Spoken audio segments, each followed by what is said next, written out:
Mobil sewaan katanya. Assalamualaikum warahmatullahi wabarakatuh. Apa kabar bunda? Semoga Allah selalu memberikan kebahagiaan. Wih, Rara, nyewa mobil di mana kamu? Berapa sewa seharinya? Kata Burani julid. Dia mengejekku yang baru turun dari mobil. Dia mengira bahwa ini adalah mobil sewaan.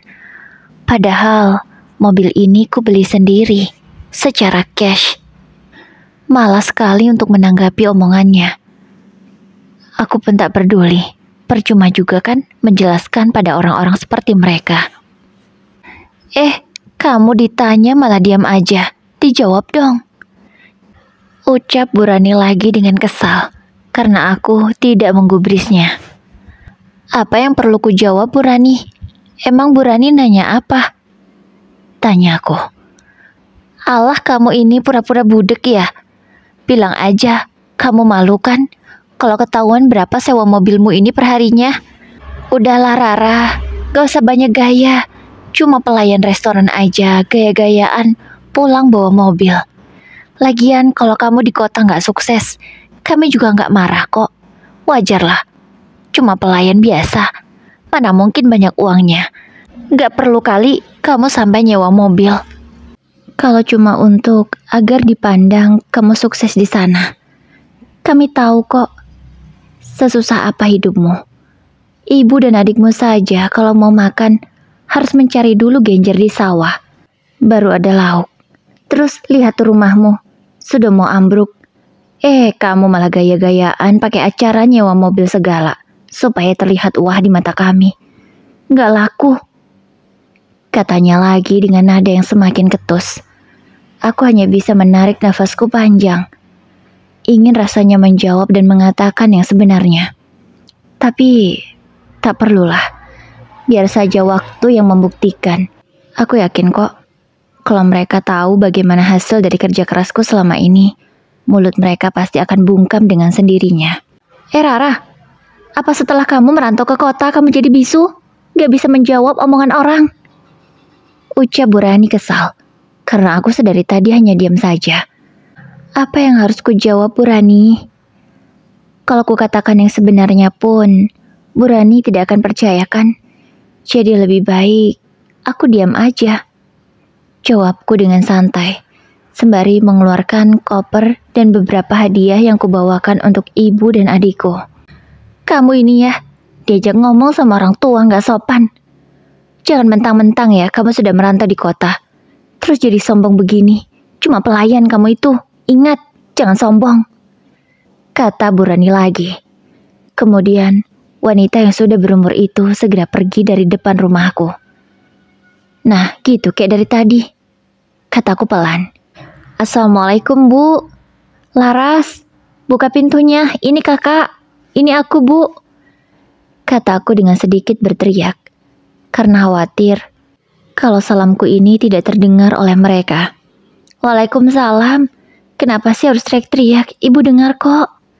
Kata ibu dari dalam rumah dengan suara lembutnya. Iya, walaupun ibu kesal, ibu tak pernah meninggikan suaranya. Itulah ibuku, wanita hebat yang selama ini berjuang untukku dan juga Laras. Ya Allah, kamu bawa apa sih banyak banget? Kalau mau pulang ya pulang aja, gak usah bawa-bawa beginian. Kata ibu lagi. Iya, seperti biasa. Ibu tak pernah suka jika aku pulang, tapi banyak sekali barang-barang yang kubawa. Apalagi jika barang-barang itu untuk dia dan Laras. Pasti ibu akan protes dan akan bilang, sayang uangnya lebih baik ditabung. Ya begitulah ibuku. Apa sih, Bu? Ini bukan apa-apa kok. Cuma hadiah kecil aja. Emang gak boleh aku ngasih ke ibu dan adikku? Tanya aku ke ibu. Ya boleh, tapi gak usah sebanyak ini juga lah nak. 1 atau 2 saja sudah cukup. Jawab ibu dengan nada yang masih lembut. Ya iya Bu, aku ngerti. Aku cuma pengen bahagiain ibu dan juga Laras. Apa salah Bu? Selama ini aku bekerja keras untuk kalian. Untuk siapa lagi? Kalau bukan untuk ibu dan Laras. Aku berkata dengan lembut. Agar ibu mengerti bahwa aku ini hanya berniat untuk membahagiakan mereka. Iya, ibu mengerti nak. Tapi kan sayang uangnya lebih baik ditabung. Timpal ibu dengan jawaban yang tetap sama. Ia tak pernah suka jika aku menghambur-hamburkan uang. Iya bu, Rara tetap nabung kok, ibu tenang aja ya. Hadiah-hadiah ini tidak menghabiskan uang Rara kok. Kataku lembut sembari tersenyum ke arah ibu. Kamu ini ya ngeyel kalau dibilangin sama orang tua. Ucap ibu lagi dengan kesal. Ya, tapi aku tahu ibu bukan kesal sungguhan, hanya gemas saja padaku. Karena selalu saja kalau pulang kampung banyak sekali barang-barang yang kubawakan untuk mereka. Ini bu, ada baju dan jilbab baru untuk ibu. Kalau ini makanan kesukaan ibu, kataku sembari memberikan paper bag yang aku bawa. Makasih ya nak, lain kali gak usah begini terus. Baju ibu sudah banyak, sampai gak muat lemarinya. Jawab ibu dengan lembut. Iya bu, gak lagi deh. Tapi kalau gak hilaf ya. Kalau hilaf, ya pasti banyak ku bawain baju baru untuk ibu. Aku berkata sambil terkekeh. Ya, ibu memang selalu seperti itu. Kamu ini ya, kata ibu sembari menjewer kupingku pelan. Iya bu, maaf. Kami pun tertawa bersama. Oh ya bu, Laras jam segini belum pulang sekolah ya? Tanya aku ke ibu. Sebentar lagi dia pulang. Apa kamu mau jemput dia? Tanya ibu. Boleh bu. Dia pasti seneng kalau aku jemput pakai mobil. Dia kan baru lihat mobil itu di foto. Ucapku dengan tersenyum. Ya sudah, sana jemputlah. Mungkin 15 menitan lagi dia keluar kelas. Aku mengangguk dengan ucapan ibu. Segera kulajukan mobil sampai ke sekolahan Laras. Adikku itu sudah kelas 2 SMA. Sebentar lagi dia kelas 3. Aku tidak menyangka kalau adikku sudah sebesar ini. Padahal kalau diingat masa lalu, kami dulu masih sering sekali main di sawah bersama. Dan sekarang kami sama-sama sudah besar. Aku menunggu Laras di dekat gerbang, supaya kalau dia keluar aku tahu. Sekitar 10 menit menunggu, akhirnya Laras keluar. Dari kejauhan, adikku itu berjalan seorang diri. Sementara teman-temannya yang lain, ada yang berdua, ada yang bertiga sambil bercanda. Aku segera keluar mobil, agar Laras tahu kalau mobil itu aku yang ada di dalamnya. Kakak, sapa Laras setelah mengetahui ada aku di sana. Tanpa ragu, ia langsung memelukku erat. Kamu nih lebay banget, gak malu apa dilihatin teman-temanmu? Kata aku ke Laras. Enggak lah, aku kangen banget sama kakak. Ini yang itu? Tanya Laras yang sudah mengalihkan pandangannya ke mobilku. Aku mengangguk pelan. Ya udah, pulang yuk. Ajakku ke Laras. Dengan semangat, dia langsung masuk ke dalam mobil. Bagus banget kak mobilnya. Laras suka, kata Laras sembari melihat semua interior mobilku. Alhamdulillah kalau kamu suka. Mulai sekarang, kamu bakal sering naik mobil ini, karena kakak akan sering pulang kampung. Kataku lagi. Beneran kak? Alhamdulillah kita bisa sering kumpul. Ucap Laras dengan ekspresi bahagianya. Tidak kusangka, ternyata dengan kami yang bisa berkumpul terus, Laras sangat bahagia. Aku yakin ibu jauh lebih bahagia daripada Laras. Ya dek, alhamdulillah. Karena kakak sudah dapat orang kepercayaan di sana. Kakak bisalah meninggalkan dan mempercayakan usaha kakak ke dia. Kataku, emang siapa kak? Tanya Laras penasaran. Ada itu teman kakak. Dia sangat berkompeten di bidang usaha kakak ini. Jadi kami sama-sama klop lah, jawabku. Oh gitu ya kak. Tapi saran aku nih, jangan terlalu percaya sama orang lain kak. Meskipun orang lain itu terlihat baik, kita gak pernah tahu apa yang akan terjadi ke depannya. Jadi tetap harus hati-hati, kata adikku itu dengan sangat bijak. Wow, kamu bijaksana sekali sih. Kakak gak nyangka loh, baru 2 SMA Ucapanmu sudah seperti motivator yang berumur, kataku sambil terkekeh. Kakak nih, dikasih tahu juga, diingetin loh, kata Laras kesal. Iya dek, makasih ya. Kakak insya Allah gak akan lupa sama pesan kamu ini. Kakak tetap kontrol kok dek, meskipun kakak sudah punya orang kepercayaan. Dan kalau ada apa-apa, tetap tanya ke kakak dulu kok, jawabku sembari tersenyum. Ya kak, emang harus gitu. Kakak kan gak mudah bangun bisnis ini. Jangan sampai gara-gara terlalu percaya sama orang lain, semuanya jadi hancur, kata Laras lagi mengingatkanku. Ya dek, makasih ya. Kamu sudah menjadi penasehat terbaik untuk kakak setelah ibu. Kakak bangga banget sama kamu. Aku mengelus kepala adikku itu dengan lembut. Kak, panggil Laras pelan. Ada apa? Tanpa mau berkata, Laras terus saja melihat keluar. Kenapa? Kamu mau? Tanyaku.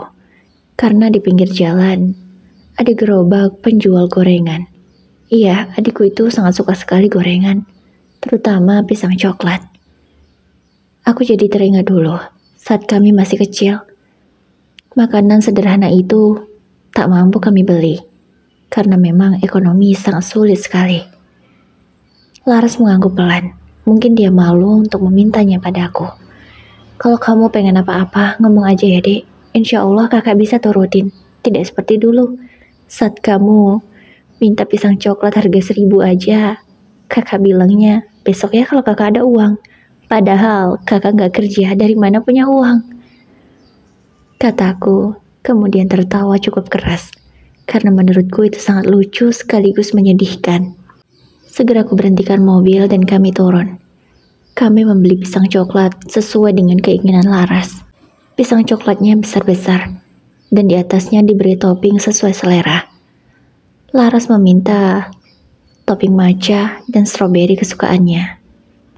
Ya, meskipun ini di kampung, tapi orang-orangnya sudah pintar sekali dalam berjualan.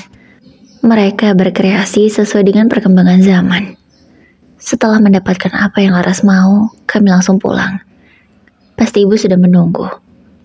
Sesampainya di rumah, terlihat di seberang jalan ada beberapa ibu-ibu yang nongkrong. Dan terlihat mereka seolah berbisik membicarakanku, karena mata mereka melihat ke arah kami. Kak, kayaknya mereka gosipin kakak lagi deh, kata Laras. Biarlah dek, gak usah ditanggepin. Ayo masuk, ibu udah nungguin kita, jawabku. Ayo kak. Kami tak memperdulikan ibu-ibu yang julid itu, karena memang King 4G itu sudah terkenal tukang gosip di kampungku. Assalamualaikum bu, ucap kami berdua kompak. Waalaikumsalam, jawab ibu dari dalam.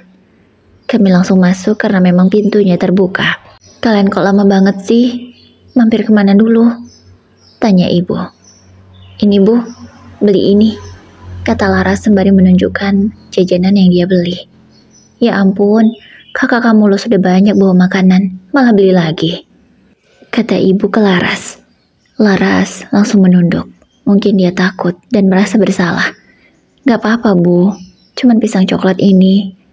Lagian makanan itu kesukaan Laras, pasti dihabiskan kok oleh dia. Iya kan Laras? Tanyaku ke Laras. Laras hanya mengangguk pelan. Iya, adikku itu sama dengan ibu. Mereka takut kalau menghabiskan uangku. Padahal sama sekali tidak. Ya sudah, ayo kita makan siang. Makan nasi dulu. Setelah itu baru deh makan jajanannya, kata ibu lagi dengan tegas. Iya, kalau soal makan memang ibu sangat tegas kepada kami. Itu sudah dari kecil.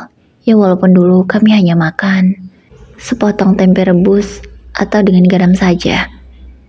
Rara, nanti kalau udah istirahat, kita ke rumah bibi dan paman kamu ya, sambil ngasih oleh-oleh yang kamu bawa. Kebanyakan kalau kita makan sendiri, kata ibu di sela-sela kami makan. Oke bu, jawabku. Ibu, gimana kalau rumah ini direnovasi? Aku takut bu kalau sampai rumah ini ambruk. Lihatlah, kayunya sudah lapuk. Papanya juga banyak yang bolong dimakan rayap. Apa ibu gak khawatir kalau angin besar? Tanya aku ke ibu. Sebenarnya ibu khawatir, tapi sayang uangnya kalau untuk renovasi rumah. Jawab ibu. Ya Allah Bu, ibu lebih sayang uang atau nyawa? Kan bahaya kalau rumahnya begini. Kataku lagi. Iya sih nak, tapi gimana ya? Kata ibu. Aku tahu apa yang dipikiran ibu. Ia tidak mau merepotkan aku. Walaupun apa yang kulakukan selama ini ya untuk ibu dan Laras. Ibu gak usah khawatir. Aku senang kok Bu bisa membahagiakan ibu. Aku mohon ya Bu, rumahnya direnovasi. Supaya aku gak kepikiran dan khawatir. Kalau ada angin besar, rumahnya sudah kokoh Bu. Jadi ibu dan Laras aman di dalamnya. Aku memohon ke ibu. Ya, sebenarnya sudah sejak lama aku ingin merenovasi rumah ini setelah aku punya uang. Tapi ibu terus saja melarang. Alasannya masih bagus dan tidak ada masalah. Padahal rumah yang terbuat dari kayu dan papan ini sudah hampir roboh. Makanya aku sering diejek oleh tetanggaku. Seperti ucapan Bu Rani tadi saat aku baru datang. Ya sudah, boleh direnovasi, tapi jangan berlebihan ya, sederhana saja. Jawab ibu pada akhirnya setuju kalau rumah ini direnovasi. Oke Bu, siap, kataku. Padahal aku sudah punya rencana akan merenovasi rumah ini besar-besaran. Aku ingin rumah ini nyaman dan aman untuk Laras dan ibu. Kebetulan juga tanah ibu masih luas. Jadi kalau aku ingin memperbesar bangunan masih sangat bisa. Segera aku hubungi temanku yang juga membuat rumahku di kota. Aku ingin dia yang mengerjakan proyek pembangunan ini. Karena aku sudah tahu hasilnya sangat bagus dan rapi. Aku ingin rumah ibu juga sama seperti itu. Untungnya dia sedang tidak ada job. Jadi targetnya sebulan selesai membangun rumah ibu. Selesai urusan dengan tukang yang akan merenovasi rumah ibu. Kami segera berangkat menuju rumah paman dan bibi. Sesuai dengan ajakan ibu tadi. Tak lupa kami membawa buah tangan yang kubawa dari kota. Gimana Bu? Mobil Kak Rara bagus kan? Tanya Laras ke ibu. Ya, bagus banget. Ibu suka. Semoga mobilnya awet ya nak. Jawab ibu dengan lembut sembari tersenyum. Amin. Iya Bu. Mudah-mudahan mobilnya awet dan bisa mengantarkan kita kemana-mana. Jawabku. Sekitar 20 menit akhirnya kami sampai di rumah paman dan bibi. Rumah yang ditempati oleh mereka sebenarnya rumah kakek dan nenekku. Karena kakek dan nenek sudah meninggal, jadilah rumah itu ditempati mereka. Untunglah, ibu dan bapak sudah punya rumah sendiri sebelum bapak meninggal. Jadi tak pusing lagi soal tempat tinggal. Ya walaupun rumahnya sederhana dan sekarang sudah hampir rubuh. Assalamualaikum, ucap kami bertiga. Waalaikumsalam. Kamu Mbak Yu? Sapa bibi. Iya, jawab ibu lembut. Mobil siapa tuh? Nyewa di mana? Tanya bibi kepadaku. Itu mobilku, Bi. Jawabku santai. Gak mungkin lah, kamu kan cuma pelayan. Mana mampu beli mobil sebagus itu? Kata bibi lagi. Ya udah kalau bibi gak percaya.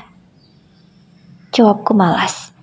Ya, rasanya tak perlu juga menjelaskan pada orang-orang seperti bibi. Sifat bibi memang tidak jauh beda seperti geng 4G. Suka julid kalau saudaranya punya sesuatu. Laras terlihat malas sekali bertamu ke sini sebenarnya. Tapi ya mau tak mau dia harus ikut karena ibu yang mengajak. Kami boleh masuk nggak? Tanya ibu pada akhirnya dengan tegas. Karena bibi terus saja nyerocos tidak jelas. Oh iya boleh Mbak Yu, silahkan. Jawab bibi. Kami bertiga masuk dan persilahkan duduk. Laras segera memberikan oleh-oleh yang kami bawa. Wah, kue apa ini? Kelihatannya enak. Bibi segera mengeluarkan kue dari dalam paper bagnya. Mata bibi langsung melotot, karena dia tahu mungkin kalau kue itu harganya mahal. Ini asli atau KW ya? Tanya bibi sembari membuka kue beraroma enak itu. Aku hanya diam, malas sekali menjawabnya. Karena kalau aku jawab, kue itu memang dari toko aslinya, pasti Bibi gak percaya. Udahlah, dimakan aja. Kalau dikasih orang tuh gak usah kayak gitu, gak sopan, kata ibu dengan tegas. Ya, ibu memang selalu menjawab dan berani melawan adiknya itu, karena memang adiknya tidak memiliki sifat yang baik. Bibi langsung diam mendengar ucapan ibu. Ia pun mencicipi kue yang aku kasih. Karena rasanya enak, Bibi sampai tak cukup memakan satu saja. Dia sudah menghabiskan 3 sekaligus. Sudah tahu rasanya, enak kan? Jadi sudah bisa kamu nilai sendiri, kata ibu.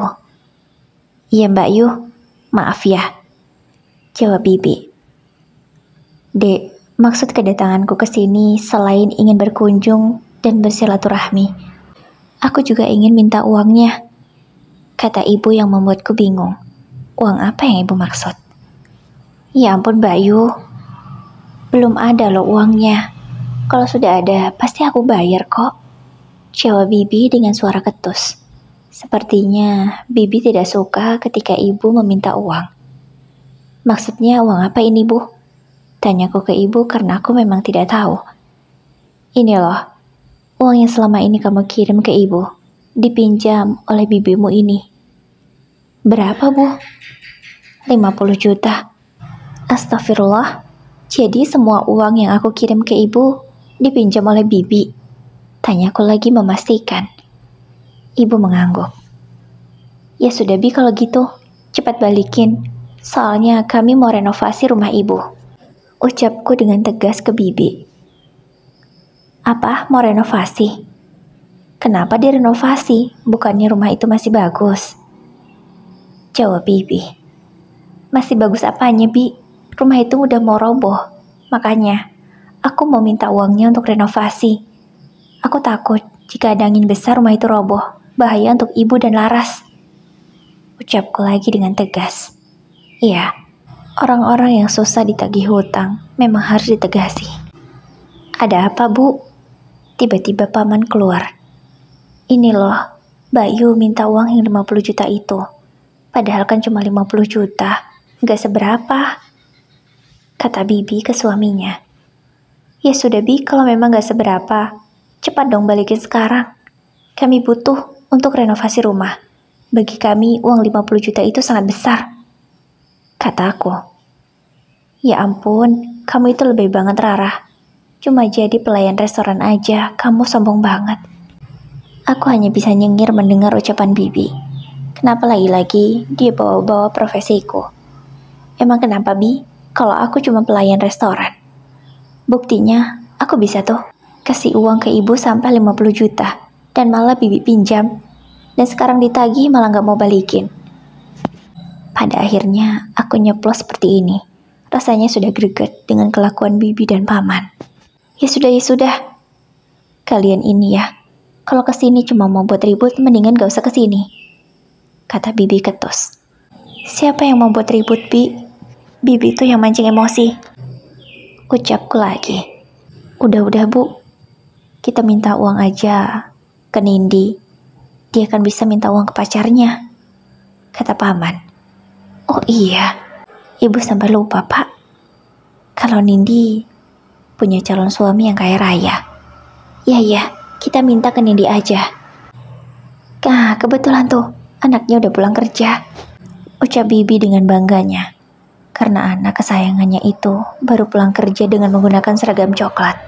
Nindi adalah pegawai di desaku. Dan bagi orang-orang di kampungku, kalau sudah bisa bekerja di balai desa, itu sangat wah dan mentereng. Sementara aku yang kerja di kota dan hanya menjadi pelayan restoran itu sangat hina. Padahal kalau dibandingkan gajinya, gajiku lebih besar daripada gaji mereka. Ada Mbak Rara, sapa Nindi. Aku hanya tersenyum saja ke arah Nindi. Nindi dan ibunya itu sama saja, hanya bisa membuatku kesal. Nindi, budi kamu menagih uang yang ibu pinjam untuk biaya kuliah kamu. Kamu minta ya ke pacarmu untuk balikin, kita kan gak ada uang, kata Bibi ke anaknya. Oh, ya udah, gampang itu untuk Mas Iwan. Dia kan banyak uangnya. Mudah sekali uang 50 juta itu untuk Mas Iwan, bukan apa-apa, jawab Nindi dengan sombongnya. Aku, Ibu, dan juga Laras hanya melihat dengan malas. Sebenarnya, sekaya apa sih pacarnya? Sampai dengan mudah Nindi meminta uang ke laki-laki itu. Udah Bu, udah aku hubungi, kata Mas Iwan dia besok kesini. Lebih baik kalian besok aja kesini. Pasti Mas Iwan bayar kok, kata Nindi dengan ekspresi julidnya. Aku benar-benar malas sekali berhadapan dengan orang-orang sombong seperti mereka. Iya tuh, bener. Kalian besok aja kesini. Aku yakin calon mantuku itu pasti bayar semuanya, kata Bibi yang sama sombongnya dengan Nindi. Ya sudah kalau begitu, kami permisi ya. Besok Rara akan balik ke sini untuk menagih hutang kalian, kata Ibu dengan suara tegas. Ya sudah kalau gitu kami permisi ya, ucap Ibu lagi. Mereka bertiga hanya mengangguk. Aku dan Ibu juga Laras segera mengucapkan salam dan pergi dari rumah mereka. Bu, kita lanjut makan di luar aja ya. Sholat maghribnya nanti di masjid, kata aku ke Ibu. Emang mau makan di mana? Tanya Ibu. Itu loh Bu, aku lihat kemarin ada kafe yang baru buka. Kayaknya makanannya enak-enak, soalnya rame kemarin aku lewat. Ya udah, terserah kamu aja nak, kata Ibu. Akhirnya aku bisa mengajak Ibu dan Laras makan di luar. Singkat cerita, keesokan paginya, seperti janji Paman dan Bibi kemarin, aku akan menagih hutang mereka. Assalamualaikum, ucapku. Waalaikumsalam. Masuk, ini nih, udah ditunggu sama pacarnya Nindi, kata Bibi. Pantas saja, ada sebuah mobil terparkir di depan rumah Bibi. Aku segera masuk ke dalam rumah. Betapa kagetnya aku, karena melihat Nindi sedang bergelayut manja di lengan seorang laki-laki yang menurutku sangat jauh sekali umurnya dengan Nindi. Kalau aku perkirakan umur laki-laki itu mungkin sama dengan Paman. Gak salah cari pasangan apa ya Nindi? Batinku. Ini nih Mas, orang yang nagih hutang. Cepat kasih nomor rekeningmu ke Mas Iwan. Mas Iwan akan langsung transfer sekarang, kata Nindi dengan nadanya yang sangat sombong. Laki-laki parubaya itu menurut saja dengan permintaan Nindi. Dia segera meminta nomor rekeningku. Aku memberikannya. Jangan lupa ya, ditulis pembayaran hutang Bu Dewi, kataku tegas, karena aku tidak mau ada salah paham nantinya. Setelah transaksinya berhasil, aku langsung pamit. Karena setelah ini, aku akan ke toko bangunan membeli barang-barang yang dibutuhkan. Gak sopan banget sih. Giliran udah dapat uangnya langsung pergi, kata Bibi menyindir. Maaf Bi, bukan bermaksud tidak sopan. Karena setelah ini, Rara masih ada urusan. Harus langsung ke toko bangunan. Karena pembangunan rumah Ibu besok udah dimulai, jawabku. Halah, sombong banget sih.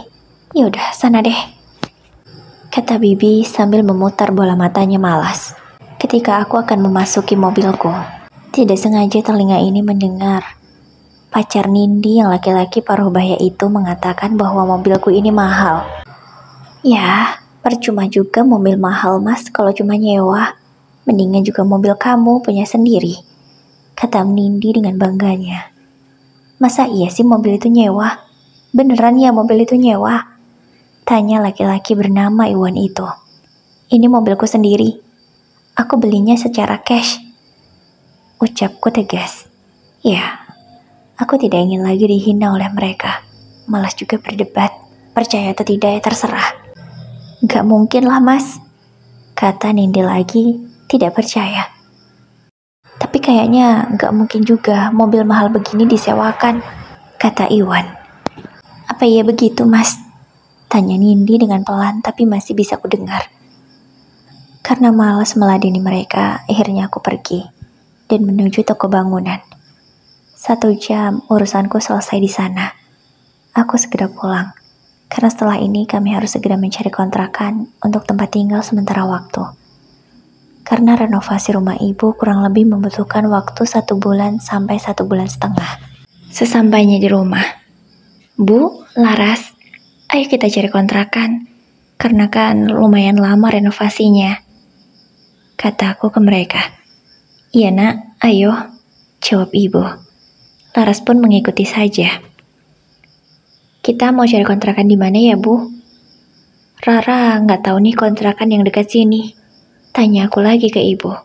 "Gampang, kan Bu Desi punya kontrakan nggak jauh dari sini. Ya walaupun jaraknya sekitar 15 menit lah," jawab ibu. "Apa, Bu Desi?"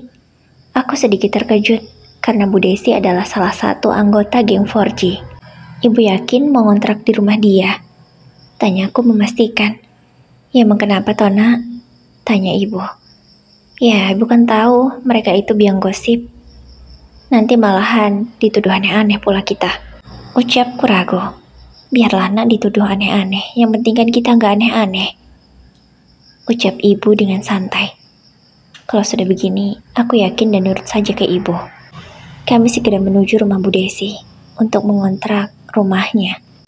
Bu Desi juga memiliki warung pecel lele yang buka dari siang sampai malam. Tumben nih, keluarga Bu Dewi mau makan di luar. Emang masih ada uangnya? Masih cukup apa? Emang gak habis untuk bayar sewa mobil itu? Kata Bu Juli, salah satu anggota geng 4G. Mereka berlima pun tertawa kompak karena sedang kumpul. Semuanya ada di warung Bu Desi. Mereka sedang makan pecel lele. Aku, ibu, dan Laras hanya diam saja, tidak menanggapi. Malas juga, tidak penting.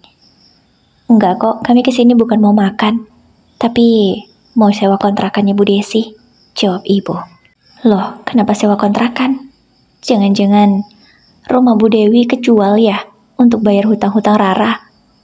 Mereka pun tertawa lagi mendengar ucapan Bu Siti. "Bisa jadi tuh, kan Rara gayanya hedon banget, padahal di kota cuma pelayan restoran, gaya-gayaan nyewa mobil segala. Mana kalau pulang, banyak banget bawa barang-barang. Dari mana kalau bukan hasil ngutang?" kata Bu Rani yang melihat kepulanganku kemarin. Aku pun hanya diam saja, malas sekali menanggapi orang-orang seperti mereka. "Tutup mulut kalian semua. Saya di sini mau sewa kontrakan, bukan mau ribut. Dan asal kalian tahu, rumah saya bukannya dijual, tapi lagi direnovasi. Makanya kami harus ngontrak untuk sementara waktu," jawab ibu tegas. Aku pun tak mau tinggal diam. "Ada nggak kontrakan yang kosong Bu Desi? Kalau nggak ada kami cari di tempat lain," kataku tegas. "Apa? Mau renovasi? Punya uang dari mana kamu?" tanya Bu Desi yang tidak percaya. "Itu bukan urusan Bu Desi. Yang penting saya nggak minta uang ke Bu Desi," jawabku langsung, menanggapi ucapan Bu Desi. "Wow, garang banget sih. Jangan marah-marah gitu dong, santai aja," kata Bu Lisa. Ya, salah satu geng mereka. Aku jengkel, tapi hanya bisa menahan emosi. "Jadi ada nggak kontrakan yang kosong?" tanyaku lagi tegas. "Emang kamu mampu bayar?" tanya Bu Desi. "Kalau memang ada yang kosong, saya mau sewa 2 sekaligus. 1 untuk tempat tinggal, dan 1 untuk menaruh barang-barang kami yang cukup banyak," jawabku. "Emang mampu kamu bayarnya? Mahal loh sewanya, 1 juta sebulan," kata Bu Desi menyindir. Ku hela nafasku. "Udahlah Bu Desi, gak usah banyak omong. Cepat sini, mana nomor rekening Bu Desi? Saya butuh 2 kontrakan. Saya akan bayar untuk 2 bulan sekaligus," ucapku tegas sambil menatap Bu Desi. "Wih, beneran nih gak bercanda?" ledek Bu Rani. "Udahlah Bu, cepetan kasih ke saya," kata aku mendesak. Karena aku tak mau lagi lama-lama di sini. "Udah deh, kasih aja Bu Desi. Palingan gak mampu bayar tuh orang," ucap Bu Juli tetap mengejekku. "Ya udah deh, ini nomor rekeningnya." Bu Desi memberikan ponselnya kepadaku. Tanpa menunggu waktu lama, ku ketik nomor rekening Bu Desi. dan ku transfer uang sebanyak 4.500.000. 4 juta untuk kontrakan 2 bulan dan 500-nya untuk membayar pecel lele yang dimakan oleh Bu Rani, Bu Lisa, Bu Juli, dan Bu Siti. Udah masuk Bu Desi, silahkan dicek, kataku ketus. Bu Desi langsung mengotak-atik ponselnya dan ia langsung memandang ke arah temannya. Beneran lo udah ditransfer? Lebih lagi. 500-nya untuk apa? Tanya Bu Desi. 500-nya untuk bayari makanan mereka, jawabku. Keempat orang itu langsung melongo. Mungkin tidak percaya kalau aku melakukan ini. Tapi ini kebanyakan, kata Bu Desi lagi. Sisanya kalau ada yang beli kasih aja gratis, sesuai dengan nominal yang masih ada, pintaku. Oh, yaudah. Maaf ya, makasih, jawab Bu Desi terpaksa. Ya sudah Bu Desi, mana kunci rumahnya? Karena hari ini kami mau langsung pindah, kata ibu. Ya sebentar, saya ambil kuncinya, jawab Bu Desi. Sepertinya ia tidak suka. Sementara keempat orang geng 4G itu hanya diam saja. Tidak ada lagi yang berkata-kata seperti tadi. Apalagi yang menghinaku. Mereka seakan bungkam semua. Tak lama kemudian Bu Desi sudah kembali dengan kunci di tangannya. Ini kuncinya Bu Dewi. Rumahnya yang pinggir sebelah sini ya. Yang ini yang pinggir, yang ini sebelahnya. Itu juga ada nomornya kok, kata Bu Desi menjelaskan. Ya udah, terima kasih ya Bu Desi, jawab ibu. Kalau begitu kami langsung permisi, karena mau pindahan, kata ibu lagi berpamitan ke mereka. Mereka semua hanya melongo saja melihat kami. Saat kami mengucapkan salam pun tak dijawab. Mereka masih bengong semua. Entahlah kenapa sampai melongo begitu. Aku, ibu, dan juga Laras langsung pulang ke rumah karena kami harus segera membereskan barang-barang. Tak lupa aku sudah memesan mobil untuk mengangkut barang-barang kami pindah ke kontrakan. 3 jam lebih kami membereskan semua barang-barang kami. Ternyata banyak juga. Untung aku sewa 2 kontrakan. Kalau cuma 1, pasti penuh dengan barang-barang. Karena kontrakan Bu Desi itu kecil, hanya 1 kamar saja. Setelah selesai berberes, kami langsung menuju kontrakan. Kita tinggal di sini ya Bu sementara waktu sampai rumahnya selesai, ucapku ke ibu. Iya Rah, gak apa-apa. Ibu senang kok. Rumahnya juga nyaman, jawab ibu lembut. Iya Kak, gak apa-apa. Laras senang kok di sini. Apalagi kontrakan yang di sebelah sana itu ada teman Laras. Laras jadi punya temannya di sini. Pas bola teman dekat Laras, kata Laras senang. Alhamdulillah kalau kalian nyaman tinggal di sini. Aku ikut senang, kataku. Sebulan sudah berlalu. Akhirnya renovasi rumah ibu tinggal finishing saja. Sekarang tinggal pengecatan dan merapikan bagian-bagian yang belum rapi. Selama sebulan ini, telingaku sudah mendengar selentingan sana-sini. Kalau aku digosipkan menjadi ani-ani di kota. Tapi aku tak menanggapi, aku cuek saja. Bukan hanya dari orang lain saja gosip itu muncul, tapi paman dan bibi ikut serta. Padahal jelas-jelas anak mereka sendiri yang menjadi ani-ani. Tapi mereka tak sadar diri. Anak yang mereka banggakan selama ini malah menjadi simpanan suami orang. Aku yakin laki-laki yang dipanggil Mas Iwan itu masih punya istri. Karena aku pernah melihatnya sedang berjalan dengan seorang wanita yang seumuran dengan dia. Saat aku, ibu, dan Lara sedang jalan-jalan di mall. Tapi aku diam saja, tidak aku beritahu mereka. Biar saja nanti mereka tahu sendiri dan merasakan akibatnya karena sudah mengorbankan anak mereka dan membiarkan anak mereka menjadi ani-ani dan simpanan laki-laki tua seperti Iwan. Kapan ya Ra?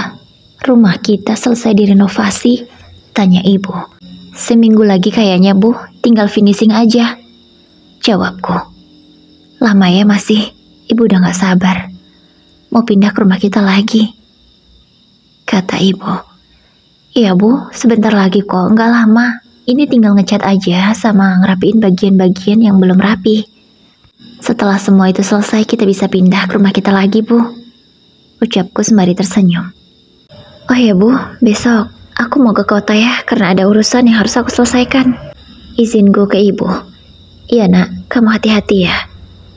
Gak usah mikirin ibu di sini, ibu dan Laras baik-baik aja. Fokuslah ke bisnismu, karena ibu dan Laras tahu bagaimana perjuanganmu selama 7 tahun ini. Ucap ibu dengan mata berkaca-kaca. Kenapa ibu nangis? Rara baik-baik aja kok bu.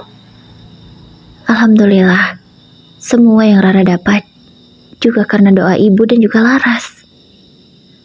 Aku langsung memeluk ibu, disusul juga dengan Laras.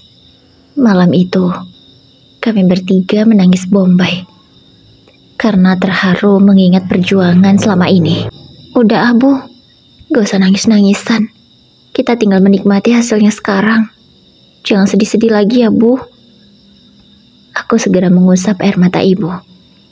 Ibu hanya mengangguk dan tersenyum. Keesokan paginya, aku langsung berangkat ke kota untuk mengurusi bisnisku. Aku 3 hari di sana. Setelah itu akan kembali lagi ke kampung, sekaligus pindahan rumah ibu yang baru. Alhamdulillah, kita udah bisa pindah ya nak, kata ibu terharu bahagia. Tapi rumahnya kok jadi gede banget. Ibu gak enak sama orang-orang, kata ibu yang malah tidak enak dengan tetangganya. Padahal menurutku tidak ada urusannya. Toh kita tidak menyusahkan mereka. Kenapa malah gak enak? Gak apa-apa lah bu. Ini bentuk rasa syukur Rara. Karena bisnis Rara semakin sukses berkat doa ibu dan ridho Allah Subhanahu wa Ta'ala. Rara cuma mau bahagiain ibu. Ibu gak usah merasa gak enak gini ya bu. Laras aja seneng kok bu. Rara lebih merasa aman kalau ibu dan Laras punya tempat tinggal yang layak seperti ini. Kupeluk lagi ibu dengan erat. Kami menangis bombay lagi. Setelah puas menangis haru, ku buka pintu rumah itu. Rumah yang bernuansa putih dan abu itu terlihat sangat elegan dan cantik sekali. Memang sih, warna rumah ini sedikit mencolok daripada tetangga sekitar karena warnanya yang putih. Tapi ya gak apa-apalah. Yang penting aku, ibu, dan Laras menyukainya. Ibu, di rumah ini ada 3 kamar. Ini kamar ibu, yang ini kamar Laras, dan yang ini kamarku kalau aku pulang ke sini, kata aku pada mereka. Iya, makasih ya, ibu suka banget, kamarnya luas sekali. Iya bu, sama-sama. Yang penting bagi Rara, ibu sama Laras bahagia. Saat kami masih asik berpelukan karena terharu, tiba-tiba terdengar suara gaduh dari luar. Keluar kamu Rara, keluar. Dasar pelakor, ani-ani, teriak orang-orang dari luar. Aku, ibu, dan Laras panik. Kami pun langsung keluar rumah. Ada apa ini? Kenapa ribut-ribut? Tanya aku emosi. Kamu itu pelakor, ani-ani, simpanan om-om. Pantesan aja, bisa beli mobil, bisa renovasi rumah ibu kamu. Padahal kamu kan cuma pelayan. Mana mungkin pelayan bisa begini? Gaji pelayan berapa sih? Pasti gak cukup kalau untuk renovasi rumah sampai sebagus ini, sahut beberapa orang. Iya tuh benar, pasti kamu ani-ani kan? Usir aja PRT, usir, teriak ibu-ibu begitu heboh. Tenang, kita dengarkan dulu penjelasan Mbak Rara. Jangan main hakim sendiri, ucap PRT dengan bijaksana. Penjelasan apa lagi PRT? Udah jelas, orang cuma kerja pelayan kok, bisa bangun rumah sampai kayak gini besarnya dan punya mobil, kata Bu Rani yang memprovokasi. Benar tuh, teriak orang-orang membenarkan ucapan Bu Rani. Berhenti, hentikan hinaan kalian. Anak saya bukan wanita murahan, bukan juga simpanan om-om. Anak saya punya bisnis di kota, sehingga bisa seperti ini, kata ibu membelaku. Iya benar, kakak saya itu wanita baik-baik, tambah Laras. Ibu dan Laras sudah menangis, tapi tidak denganku. Aku masih tegar untuk menghadapi orang-orang julid seperti mereka. PRT, saya tegaskan ya, saya tidak pernah menjadi simpanan om-om atau menjadi wanita murahan. Saya punya bisnis di kota. Dan saya tidak menyukai perbuatan kalian semua. saya bisa melaporkan kalian semua ke polisi karena sudah mencemarkan nama baik saya. Aku berkata dengan sangat tegas agar mereka tidak bisa semena-mena denganku, ibu dan Laras. Allah, kamu ini cuma ngeles. Mana buktinya kalau kamu punya bisnis di sana? Teriak Bu Desi. Baik, kalau ibu mau bukti, besok kita berangkat ke kota. Mari kita lihat apa bisnis saya di sana. Aku berkata dengan sangat tegas, hingga membuat nyali Bu Desi ciut. Oke, kita buktikan besok. Bu Lisa pun berteriak, tak mau kalah dengan Bu Desi. Baiklah, besok kumpul di rumah saya sewakan mobil, kita berangkat ke kota. Ucapku lagi, rencanaku hari ini untuk mengajak ibu membeli perabotan harus ditunda, karena aku ingin menyelesaikan masalah yang satu ini. Kami pun memilih memindahkan barang-barang dari kontrakan ke rumah ini lagi. Besok ya Bu, kita beli perabotan yang baru. Soalnya kasur ini udah gak layak. Dan saatnya dibuang, diganti yang baru. Ucapku ke ibu. Iya nak, gak apa-apa. Kamu urus saja masalahmu yang ini. Ibu gak terima kamu difitnah oleh orang-orang. Kata ibu. Ibu tenang aja. Besok pasti semua selesai. Iya nak, ibu percaya sama kamu. Keesokannya, sesuai dengan ucapanku kemarin, aku menyewakan mobil untuk membawa para warga yang tidak percaya denganku. Aku sampai menyewa 5 mobil karena banyak yang mau ikut dan ingin tahu. Sesampainya di kota, aku langsung menunjukkan kantorku di mana aku menjalankan bisnisku. Di sebelah kantor itu juga ada gudang, tempat packing barang-barang jualanku. Ini kantor saya Pak RT. Disinilah kami mempromosikan barang jualan kami. Aku menjelaskan ke Pak RT. Dan di sebelahnya, itu gudangnya Pak RT. Mari, kalau mau lihat sebanyak apa barang-barang yang sudah selesai di packing dan siap antar. Aku mempersilahkan mereka semua untuk masuk ke dalam gudang. Bu Desi, Bu Lisa, Bu Juli, Bu Siti, dan Bu Rani saling bertatap, dan entah apa yang mereka ucapkan aku tidak dengar. Jadi, skincare ini punya kamu, Ra? Tanya Bu Nafisa. Iya Bu, jawabku. Ya ampun, saya sudah lama loh pakai skincare ini. Dari 3 tahun yang lalu. Gak nyangka, ternyata skincare ini punya kamu. Bu Nafisa sudah menyadari kalau skincare yang ia pakai selama ini ternyata punya aku. Wah, iya ya. Sama, saya juga pakai skincare ini. Luar biasa kamu, Ra. Gak nyangka loh kami, ternyata kamu ownernya. Ucap ibu-ibu yang lainnya. Gimana ibu-ibu? Sudah percaya belum sama Mbak Rara? Kalau Mbak Rara di kota punya bisnis skincare seperti ini, wajarlah uangnya banyak. Lihat, orderannya saja membludak. Gudangnya hampir penuh, kata Pak RT keluarganya. Kalau saya sih percaya Pak RT. Kalau orderan sebanyak ini, pasti uangnya miliaran, kata salah seorang ibu-ibu. Iya, setuju, sahut yang lainnya. Alah, cuma gini aja bangga, biasa aja kali, ucap Bu Desi yang sepertinya masih tidak terima. Pasti skincare-nya abal-abal ya. Mana harganya mahal banget lagi, kata Bu Desi melanjutkan.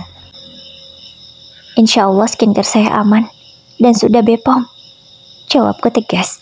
Aku tidak mau skincareku difitnah. Tapi saya beli skincare murah tuh, sepaket cuma 100.000, katanya lagi. Boleh tahu nggak mereknya apa Bu? Tanya aku ke Bu Desi. Mereknya Nona Noni, jawab Bu Desi. Ya ampun Bu Desi, itu skincare berbahaya, jangan dipakai lagi ya, itu mengandung merkuri, kata aku memberitahunya.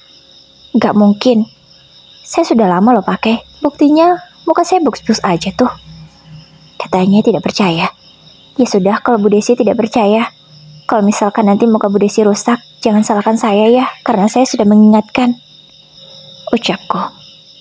Iya, saya yakin kok muka saya baik-baik aja, kata Bu Desi lagi. Iyalah, kami juga sudah lama kok pakai skincare Nona Noni itu. Udah ada kali ya setahun, ucap Bu Siti. Ternyata Geng 4G itu kompak memakai skincare yang sama. Pantaslah, mukanya terlihat sangat putih sekali. Sangat berbeda jauh dengan kulit leher mereka. Ternyata yang mereka pakai itu skincare berbahaya. Mudah-mudahan mereka segera tobat, batinku. Setelah puas melihat usahaku, akhirnya warga itu memutuskan untuk pulang. Tapi sebelum pulang, aku mentraktir mereka semua makan di salah satu restoran yang cukup terkenal. Iya, aku bukannya mau sombong. Aku hanya ingin membuktikan bahwa aku tidak seburuk yang mereka pikirkan. Semua warga yang tadi memfitnahku langsung meminta maaf, kecuali geng 4G. Mereka seolah belum terima dengan kenyataan yang ada. Kalian gak mau minta maaf ke Mbak Rara? Tanya Pak RT ke geng 4G. Mereka semua malah berekspresi ketus. Tapi tetap saja, makan makanan yang kutraktir. Aku pun tidak mau ambil pusing, terserah mereka saja. Selesai dengan urusan ini, aku kembali lagi ke rumah. Karena aku ingin mengajak Ibu dan Laras berbelanja perabotan baru. Makasih ya nak, Ibu bahagia sekali. Ibu bangga sama kamu. Karena bisa menyelesaikan masalah dengan cara yang dewasa. Kata Ibu bangga padaku. Ya Bu, aku bisa begini karena Ibu yang mengajari kan? Jawabku. Alhamdulillah, Ibu senang sekali nak. Kata Ibu lagi. Ya Kak, Laras juga bangga banget sama Kakak. Besok kalau Laras sudah lulus sekolah, Laras pengen juga punya bisnis kayak Kakak. Ajarin ya Kak. Kata Laras semangat. Siap, Kakak akan ajarin kamu sampai pandai. Sampai sukses pokoknya. Jawabku tersenyum. Beberapa bulan kemudian, tiba-tiba aku didatangi oleh Bu Desi. Dia mengeluh, wajahnya tiba-tiba merah. Setelah sehari kehabisan skincare yang dia pakai. Ada apa ini Bu Desi? Kenapa wajah Bu Desi seperti udang rebus begini? Tanya aku panik. Gak tahu ini. Saya tuh baru semalam aja gak pakai karena kehabisan. Dan baru datang besok. Tapi tiba-tiba muka jadi begini. Mana gatal dan panas lagi. Katanya sembari menepuk pelan wajahnya. Mungkin dia benar-benar kesakitan. Aku tidak bisa berbuat apa-apa selain mengajaknya ke rumah sakit. Aku takut jika terjadi sesuatu ke Bu Desi. Sesampainya di rumah sakit, dokter langsung melakukan pemeriksaan. Ibu, kalau seperti ini keadaannya, itu pasti karena merkuri. Ibu sudah memakai dalam waktu yang lama ya? Tanya dokter ke Bu Desi. Iya dok, saya pakai krim Nona Noni, udah setahun lebih. Jawab Bu Desi jujur. Nah, kayaknya krim itu berbahaya Bu. Kita harus melakukan uji lab, supaya tahu apa kandungannya. Sebaiknya jangan dipakai dulu ya Bu. Dan kita sembuhkan dulu muka Ibu yang merah ini. Kalau sudah begini biasanya akan menjadi flek hitam yang sangat sulit sekali disembuhkan. Kalaupun bisa, itu butuh biaya yang sangat banyak dan waktu yang lama. Jadi Ibu harus sabar dan telaten dalam mengobati wajah Ibu ini. Kata dokter lagi menjelaskan. Bu Desi langsung menangis karena tidak menyangka gara-gara kecerobohannya sendiri. Dia harus mengalami masalah yang cukup besar. Wajahnya yang tadi cantik dan bersih kini berubah menjadi merah dan ada beberapa titik yang sudah menghitam. Sabar ya Bu. Semoga kulit Ibu bisa kembali lagi seperti dulu. Kalau nanti kulit Ibu sudah membaik dan bisa pakai skincare lagi, saya kasih deh skincare gratis untuk setahun. Kataku ke Bu Desi. Ya Allah Mbak Rara kenapa masih baik sama saya? Mau nganterin saya ke rumah sakit dan bayarin biayanya. Malahan mau kasih saya skincare gratis lagi. Kata Bu Desi menangis semakin haru. Bu Desi gak usah berlebihan. Saya cuma bisa bantu sebisanya saya aja. Semoga apa yang saya lakukan bisa meringankan beban Bu Desi.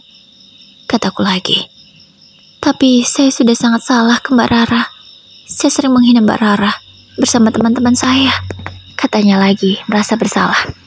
Sudahlah Bu Desi, kita lupakan saja yang sudah terjadi. Kita susun masa depan yang lebih baik. Semoga setelah ini kita tidak bermusuhan ya. Ucapku. Baik Mbak Rara, sekali lagi saya minta maaf dan terima kasih banyak. Ucapnya kemudian memelukku. Sesampainya di rumah Bu Desi, sudah ada 4 temannya yang menunggu. Mereka pun langsung diberitahu Bu Desi tentang keadaan kulitnya. Dan keempatnya langsung kaget dan kompak akan berhenti memakai krim berbahaya itu. Keempat geng 4G langsung kompak juga meminta maaf padaku, karena mereka juga takut jika nasibnya akan seperti Bu Desi, dan meminta tolong jika nanti wajah mereka seperti Bu Desi agar bisa membeli skincare dariku. Iya ibu-ibu, saya akan bantu sebisa saya. Yang penting berhenti dulu pakai krim itu ya. Dan langsung cek ke dokter supaya bisa diberi obat jika memang terjadi alergi seperti Bu Desi, kataku. Iya Mbak Rara, kami sekali lagi minta maaf ya, kata Bu Rani. Iya Bu Rani, saya sudah maafkan. Lupakan saja yang sudah terjadi. Tidak apa-apa, manusia memang tempatnya hilaf dan salah, ucapku sembari tersenyum. Beberapa bulan kemudian, keadaan kulit Bu Desi, Bu Rani, Bu Lisa, Bu Juli, dan Bu Siti sudah cukup baik meskipun flek mereka lumayan tebal. Tapi mudah-mudahan dengan ketelatenan bisa sembuh dan hilang fleknya. Bahkan sekarang mereka malah menjadi orang yang paling gercep ketika Ibu dan Laras sedang butuh sesuatu atau butuh bantuan jika di rumah sedang ada acara. Ya, kami malah menjadi tetangga yang cukup dekat. Semoga kisahku ini bisa menjadi pelajaran bahwa jangan pernah menghina siapapun, karena kita tidak akan tahu siapa yang akan bisa menolong kita saat kita dalam kesulitan. Tetaplah berbuat baik kepada siapa saja. Sementara Paman, Bibi, dan Nindi, sekarang mereka sedang malu sekali karena Nindi digerebek oleh istri sah dari Iwan. Dia menuntut Nindi dan ingin dipenjarakannya. Kalau yang satu ini aku tidak bisa membantu. Memang Paman dan Bibi sudah meminta tolong padaku.